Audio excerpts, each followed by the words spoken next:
hazvina kumira mushe. Kune mutemo mutsva wakaiswa iko zvinezvi kumakombi nemapublic transport yese kuti unzi iwewe udrive motikari kana kuti public transport, kombi, bhazi nezvimwewo zvinotakura vanhu vakawanda, pari kunzi unofanirwa kunge uine makore anodarika 30 zvichienda. Ndo mutemo wakaiswa panapa. Ndakasangana nenyaya iyi iri pa Ministry of Transport and Infrastructure Development yakanyora kuti bus and combi drivers will have to be aged 30 and above under new plans to raise the minimum age for all public service drivers as government moves to tackle the rising number of traffic accidents and fatalities largely attributed to reckless driving. By increasing the minimum age, government hopes to ensure that only mature and experienced drivers are behind the wheel of public vehicles. This move comes as the country grapples with over 2,000 road traffic accident related deaths annually, with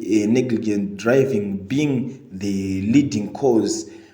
Speaking during the question and answer session in the Senate last Thursday, Minister of Transport and Infrastructure Development Felix Mona said the ministry was trying to see how it could be synchronize the age limit to those who would then drive public service vehicles. I'm sure the legal department in my ministry is working with the Attorney General in the regard, and we are saying for public vehicles we were sticking to 25 years and we are now advocating to increase, he said. Ndo zvinhu zvapo iko zvinezvi, but tiri kuona kuti iwewe iko zvinezvi matongerwo yakuitwa manje nyika ine ndeyekuti kana une makore 29 zvichidzika, basa rako kana unga uchidhiraivha kombi rinenge ratoperera ipapo nekuti anenge atova mahwana ako, kusungwa kwacho hakuite. But ameno muri Zimbabwe muri kuzoonawo sei nyaya iyi kuti hazvito, nekuti vanhu vakawanda tikada kutarisa vanhu vanorarama nekudhiraivha makombi